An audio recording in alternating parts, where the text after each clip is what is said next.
20 नोव्हेंबरला महाराष्ट्रात मतदान होणार आणि धारावीची सीट प्रमुखतः हॉट सीट बनलेली आहे। पण इकडचे मुळे आज बाल दिवस या दिवशी वेगळ्या पद्धतीने हा चिल्ड्रन्स डे सेलिब्रेट करत आहेत। त्यांची डिमांड आहे की यांना खेळण्यासाठी मैदान पाहिजे, मैदान नसेल तर यांचे जे वडील आहेत ते वोट देणार नाही, यांना चांगली शाळा पाहिजे, फॅसिलिटी पाहिजे आणि हे प्रामुख्याने ते पुढे ठेवत आहेत।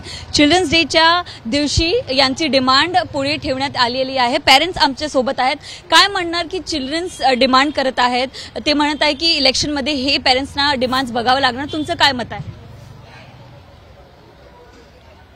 काय म्हणणार? धारावी सारख्या विभागामध्ये बरेचसे विद्यार्थी ते चांगल्या शिक्षणापासून वंचित आहेत। त्यांना चांगलं शिक्षण मिळावं, त्यांचा चांगला विकास व्हावा, त्यांना खेळण्यासाठी चांगलं मैदान हवं।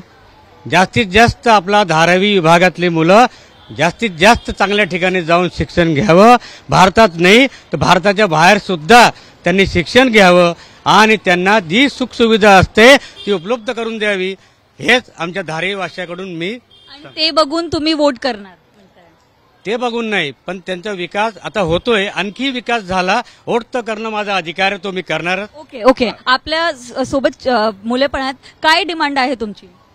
इथं चांगलं शिक्षण मिळावे आम्हाला। तुम्ही तुमच्या वडिलांना म्हणणार की हे सगळं बघून तुम्ही मतदान करा, आमचं भविष्य बघून मतदान करा, जे चांगले फॅसिलिटीज आपल्याला भेटत आहेत त्याच्याबद्दल आपण वोट द्या। काय म्हणणार? माझं डिमांड आहे की आम्हाला सेफ्टी पाहिजे आणि आम्हाला फॅसिलिटी पाहिजे शाळाला आणि आम्हाला मैदान पाहिजे। तुमच्या वडिलांना तुम्ही म्हणणार की हे सगळं डिमांड्स आणि ते सगळं जे कॅन्डिडेट देईल त्याला वोट करा, तुम्ही आमचं भविष्य बघा? हो, मी म्हणणार। तर आपण इथे पाहू शकता चिल्ड्रन्स डेवर स्पेशल मेसेज स्टुडंट्स कडून देण्यात येत आहे आणि इथे पेरेंट्सचं म्हणणं आहे की ते त्या कॅन्डिडेटला वोट करणार जे त्यांच्या मुलांना सुरक्षित आणि चांगलं भविष्य देईल। कॅमेरा पर्सन गजाननसह मी नम्रता दुबे, एबीपी माझा मुंबई। एबीपी माझा, उघडा डोळे बघा नीट।